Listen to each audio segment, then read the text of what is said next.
Hai, ketemu lagi di 3M Tesla, Muhammad Misbahul Munir.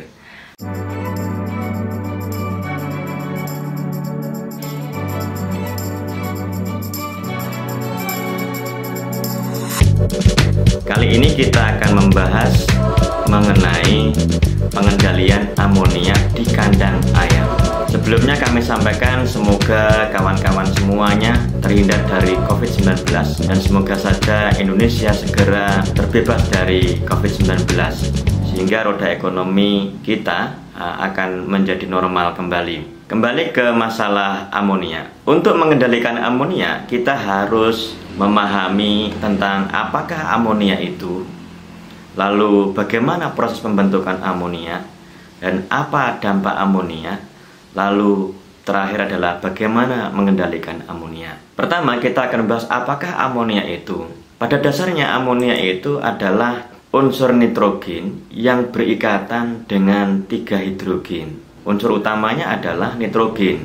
Kemudian nitrogen ini sebenarnya di alam itu menduduki peringkat yang paling banyak di atmosfer, yaitu sekitar 78,08%, sedangkan oksigen menempati urutan kedua 20,94%. Bagaimana proses pembentukan amonia? Proses pembentukan amonia pada dasarnya mengikuti siklus nitrogen. Siklus nitrogen ini kalau kita perhatikan di bagian ini, bahwa nitrogen di udara atau N2 akan difiksasi oleh mikroorganisme akan menjadi amonia. Amonia akan diamonifikasi menjadi amonium. Amonium kemudian dinitrifikasi menjadi nitrit maupun nitrat. Lalu tumbuhan akan dapat menggunakan nitrogen kalau nitrogen itu dalam bentuk senyawa atau ion amonium dan ion nitrat. Setelah dilakukan asimilasi oleh tumbuhan, barulah polimer protein ini dapat digunakan oleh tumbuhan maupun hewan. Selanjutnya, nitrat akan dilakukan denitrifikasi sehingga akan menjadi nitrogen kembali. Nah, sehingga kita sudah memahami, oh ternyata siklus nitrogen itu adalah fiksasi, kemudian amonifikasi, nitrifikasi, asimilasi, dan denitrifikasi. Nah, kali ini kita tidak berniat membahas mengenai siklus nitrogen secara detail, namun kita akan membahas mengenai amonia. Mungkin nanti pada saat sesi terkait dengan hatchery, pembahasan mengenai hatchery, pembahasan mengenai penyakit-penyakit lainnya, nanti kita akan membahas mengenai siklus nitrogen ini secara detail. Amonia sebenarnya tadi sudah kita sampaikan bahwa berasal dari fiksasi nitrogen yang dibantu oleh beberapa bakteri maupun jamur. Kalau ini yang saya tampilkan adalah yang berkaitan dengan bakteri. Nanti kita juga akan berpaparkan mengenai yang berkaitan dengan jamur. Bakteri yang berkaitan dengan ayam itu yang saya paparkan di sini ada 2. Yang pertama adalah Pseudomonas dan Clostridium. Nah, mungkin teman-teman telah menonton video saya mengenai antibiotik free, growth promoter antibiotik atau GPA, dan antibiotik free seperti itu ya. Pada video itu telah saya gambarkan mengenai bakteri-bakteri atau flora yang ada dalam usus. Salah satunya adalah Clostridium. Clostridium ini sebenarnya berada di sekum. Jika Clostridium ini dalam sekum berlebihan karena sesuatu hal, maka akan dapat mengakibatkan necrotic enteritis. Lalu Pseudomonas. Pseudomonas pada dasarnya adalah bakteri umum yang hidupnya ada di luar tubuh. Berbeda dengan Clostridium yang hidupnya di dalam tubuh. Tetapi juga Clostridium ini juga dapat hidup di luar tubuh. Namun saya menunjukkan bahwa mikroflora usus salah satunya adalah Clostridium yang hidup di sekum. Berbeda dengan Pseudomonas. Pseudomonas ini berada di luar tubuh. Kalau ada sesuatu hal maka baru dia menginfeksi tubuh. Nah, Pseudomonas nanti akan menjadi penyakit namanya koryza. Kemudian kalau kita membahas mengenai amonia di dalam kandang, maka kita melihat di sini bahwa sumber utama amonia pada dasarnya adalah berkaitan dengan penggunaan protein tinggi di dalam pakan. Masalah utamanya adalah ayam tidak memiliki sistem penyimpanan asam amino yang dikonsumsi dari sejumlah asam amino sintetis, sehingga kelebihan asam amino dan nitrogen turunannya akan diekskresikan dalam bentuk urin. Urin ayam mengandung 80% asam urat, kemudian 10% mengandung amonia, yang 5% mengandung urea. Sehingga kita tahu sekarang bahwa sumber utama dari amonia dalam kandang sesungguhnya adalah kotoran ayam itu sendiri, yaitu berasal dari urin, terutamanya begitu. Nah, tapi jangan lupa bahwa amonia itu di dalam urin sebenarnya hanya 10%. Persoalannya adalah asam urat itu dapat dikonversi menjadi amonia melalui mekanisme proses biokimia yang dibantu oleh dua enzim, yaitu enzim urikase dan enzim urease. Enzim urikase itu mengkonversi asam urat menjadi urea, lalu urea dikonversi menjadi amonia oleh enzim urease. Jika kita bikin bagan sebagai berikut, maka terlihat bahwa asam urat akan dikonversi menjadi amonia melalui proses pembentukan asam urat ke urea dengan bantuan urikase, dan urea ke amonia dengan bantuan urease. Kondisi yang diperlukan untuk pembentukan asam urat ke amonia itu adalah temperatur tinggi, pH tinggi, dan kelembapan yang tinggi. Sekarang kita membahas mengenai enzim urikase. Enzim urikase pada dasarnya berasal dari hasil metabolisme beberapa bakteri, jamur maupun tumbuhan dan hewan. Nah, kalau kita perhatikan, salah satunya adalah Pseudomonas yang dari bakteri. Sudah saya sampaikan sebelumnya bahwa Pseudomonas aerogenusa terutama nantinya akan mampu menjadi penyakit yang namanya koryza. Nah, Pseudomonas yang dapat menghasilkan enzim urikase ini, ternyata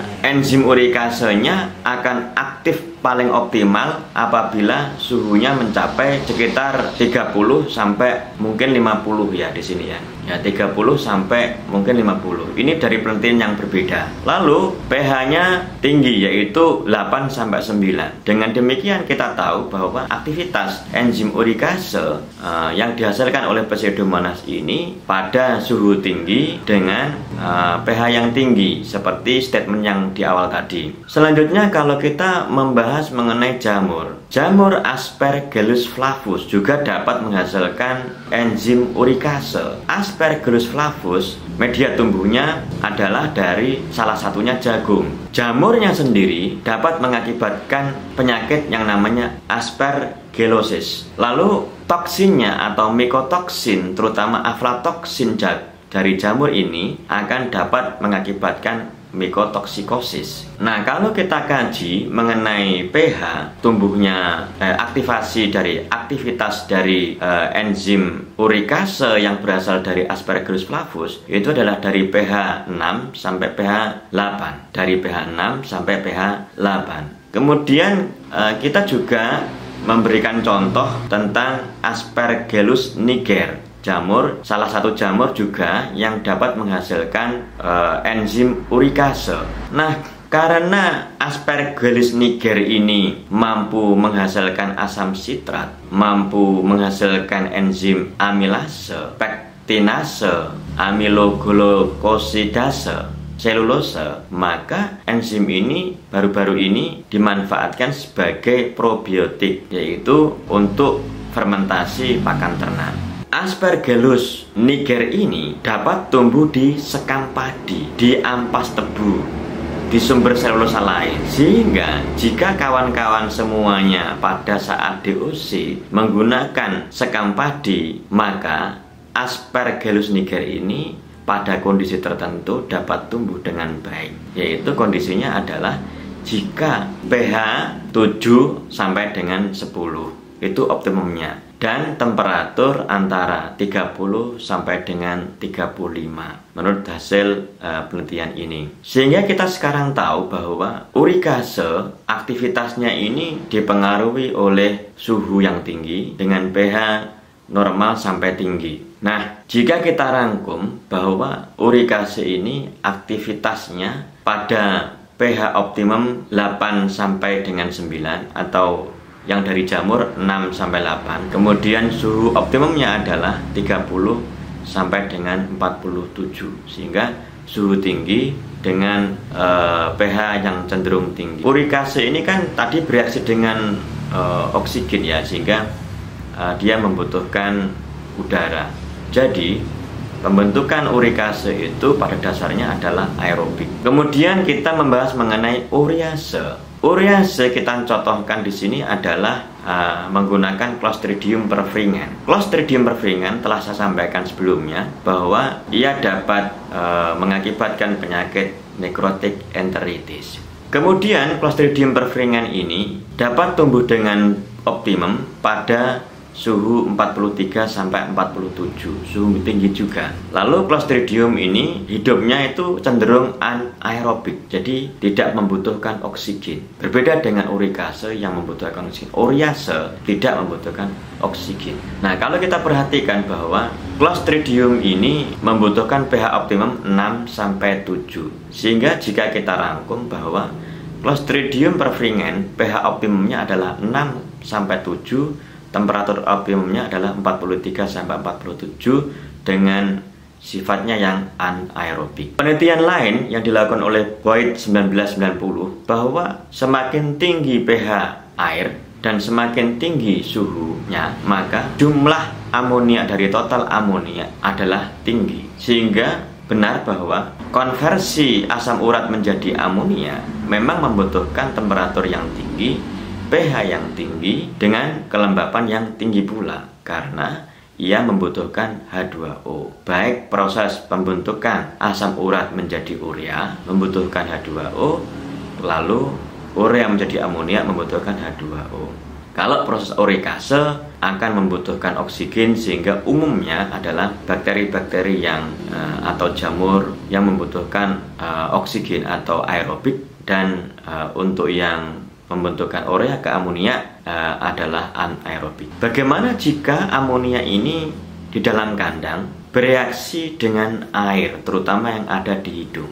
Jika amonia bertemu dengan air akan bereaksi menghasilkan namanya amonium. Senyawa amonium ini akan dapat mengkorosi sistem yang konsekuensinya akan mengakibatkan penurunan imunitas dari sistem respirasi. Nah, karena imunitas sistem respirasi ini menurun, maka bakteri dapat menginfeksi sistem pernapasan. Yang paling spesial adalah E.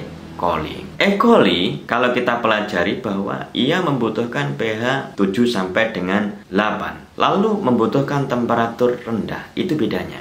Tetapi pH-nya sama, yaitu tetap cenderung dari normal ke tinggi. Intinya adalah jika sistem pernapasan imunitasnya terganggu, maka E. coli dapat masuk. Kemudian jika amonia tadi bereaksi dengan air yang ada di dalam sistem pernapasan karena kelembapan tinggi ataupun karena penting, maka ia akan segera mengakibatkan masalah pada silia dan mukosa yang ada di saluran pernapasan. Apabila hal ini terjadi, maka mukosa siliare tidak dapat membersihkan maupun menangkap bakteri yang akan masuk ke dalam sistem pernapasan. Maka akibatnya adalah bakteri maupun debu dapat mencapai sistem pernapasan yang paling ujung, yaitu air sah dan pada paru-paru. Apabila ini terjadi, maka akan mengakibatkan penyakit coli yang menyerang wilayah air sah dan kemudian bisa mengakibatkan pneumonia,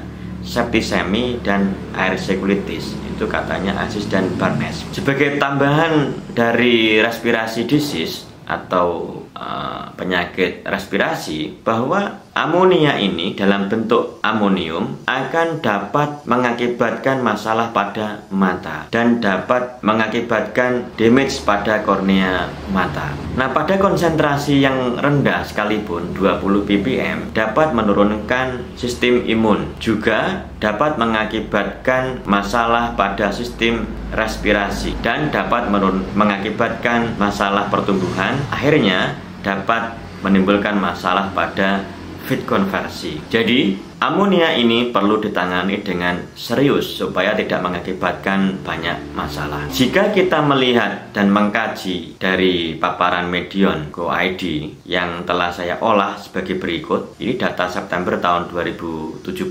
maka kasus respirasi disease ini menempati urutan yang paling tinggi, yaitu sekitar 21% kira-kira. Jika kita rangkum secara total terkait dengan penyakit-penyakit yang berkaitan dengan paparan sebelumnya tadi, bahwa CRD kompleks pun bagian dari masalah amonia. Kolibasiolisis juga bagian dari masalah yang berkaitan dengan amonia. Yang lainnya adalah necrotic enteritis, aspergillosis, lalu mycotoxikosis, kemudian coryza. Dan sebagai tambahan, karena dia butuh suhu tinggi, maka bisa mengakibatkan heat stress maupun asites. Jika penyakit-penyakit infeksius dan non-infeksius ini kita gabung menjadi satu, maka ternyata jika kita selesaikan masalah ini dengan baik, maka akan menyumbang penyelesaian 70,4% dari total masalah penyakit yang dalam kandang. Sehingga kita tahu bahwa, oh ternyata penyelesaian amonia dalam kandang itu sangat penting.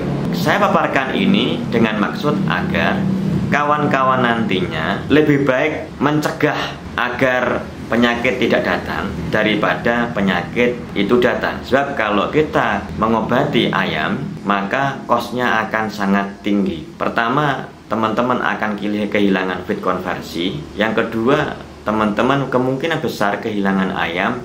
Yang ketiga, tentu kehilangan uang. Nah, bagaimana sekarang mengendalikan amonia ini dan akibatnya? Yang pertama adalah kita mengganti udara segar, udara kotor. Yang pertama, kita akan mengganti udara kotor yang mungkin banyak NH3 dengan udara segar. Hal ini telah saya jelaskan sebelumnya pada menghitung air exchange seperti itu. Meskipun ini saya sebut untuk close house, tapi juga dapat dipelajari oleh open house. Perlu saya sampaikan bahwa dengan kita melakukan air exchange, perpindahan udara atau penggantian udara kotor dengan udara segar, maka kita telah menciptakan udara dalam kandang itu menjadi aerobik. Yang hal ini tidak disukai oleh bakteri-bakteri yang atau jamur yang mampu menciptakan uriase. Namun perlu dipahami bahwa kemampuan ventilasi untuk menghilangkan amonia juga terbatas pada dasarnya ini. Sehingga kita perlu melakukan langkah yang berikutnya, yaitu kita harus menghentikan atau menghambat pembentukan amonia dari asam urat. Karena asam urat ini 80% dari urin, di mana asam urat dapat dikonversi menjadi amonia. Kalau hanya amonia sendiri dari urin hanya 10%. Ini yang perlu kita waspadai. Dengan demikian, kita harus memutus mata rantai konversi asam urat ke amonia. Salah satu caranya adalah putus pembentukan urea ke amonia. Dengan cara bagaimana? Cegah terbentuknya enzim urease.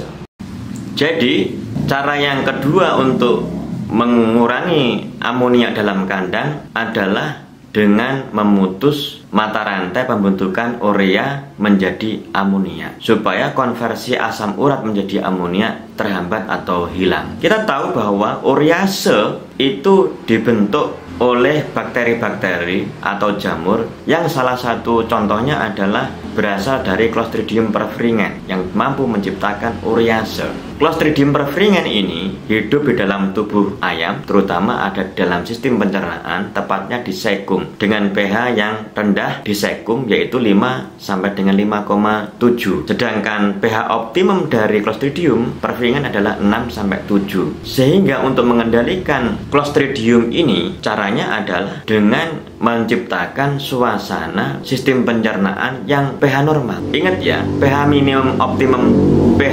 minimum dari optimum Clostridium perfringens adalah 6. Sehingga kita mesti harus menciptakan pH dalam usus adalah di bawah 6. Namun karena gisat itu pH paling rendah adalah 2, maka kita tidak boleh menggunakan pH di dalam menciptakan pH dalam usus kurang dari 2. Nah, rekomendasi saya adalah 4-5 saja supaya murah dan efektif untuk mengendalikan salah satunya Clostridium. Dan jangan lupa bahwa Clostridium ini temperatur optimum yang disukai adalah 43 minimumnya sampai 47. Paling rendah optimumnya adalah 43 derajat Celcius.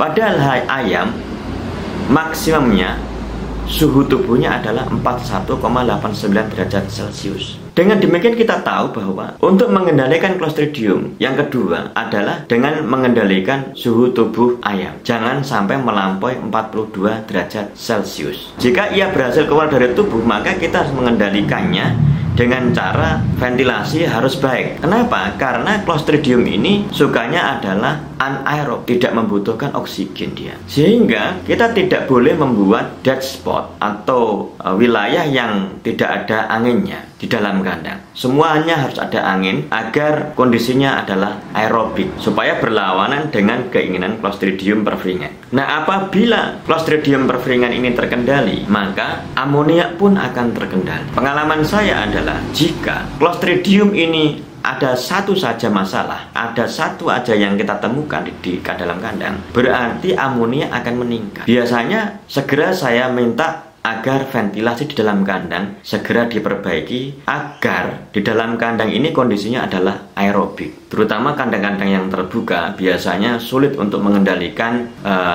atau mengganti udara kotor dengan udara segar. Namun bisa kita lakukan dengan cara-cara tertentu yang mudah-mudahan saya bisa membahas di video selanjutnya. Kemudian cara yang ketiga adalah hambat pembentukan urikase. Jadi hambat pembentukan urikase. Kita tahu bahwa urikase menurut saya yang paling penting adalah akibat dari Aspergillus niger. Karena Aspergillus niger ini dapat mengoksidasi selulosa. Jadi apabila kita menggunakan pada saat DOC atau pada saat brooding kita menggunakan bahan selulosa sebagai liter, salah satunya adalah kulit padi atau sekam, maka jika kita menggunakan suhu di atas 30 dan pasti di atas 30 karena DOC, kemungkinan besar Aspergillus niger ini akan tumbuh dengan baik. Aspergillus flavus pun akan tumbuh dengan baik jika suhu yang kita gunakan di atas 30 dan pasti di atas 30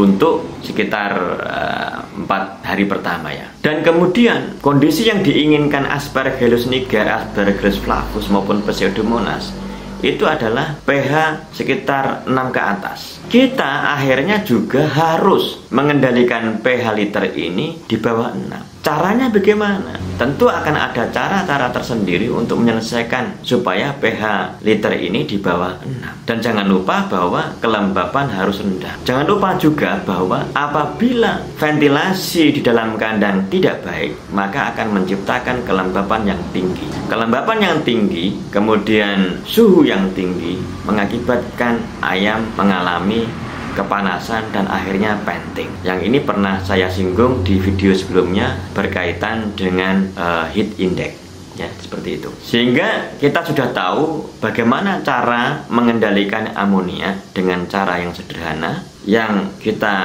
apabila kita lakukan maka kita akan terhindar dari hal-hal yang berkaitan dengan penyakit sistem pernapasan, ternyata juga yang berkaitan dengan penyakit-penyakit yang lain yang totalnya kira-kira 70,4% yang seperti yang saya sampaikan tadi. Selamat mencoba, semoga memberi inspirasi dan semoga memberikan pemahaman kepada semua peternak, terutama ayam broiler dan ayam petelur, terutama juga breeder, supaya teman-teman terhindar dari masalah-masalah yang saya sebutkan tadi dengan cara yang sederhana.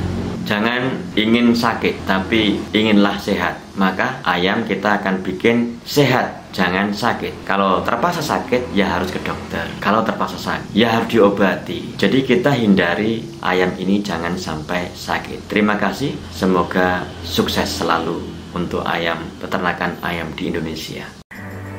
Teman-teman, jika ada pertanyaan dan komen, mohon untuk ditulis pada kolom komentar, dan mohon tekan like serta subscribe. Jangan lupa bunyikan lonceng. Bye.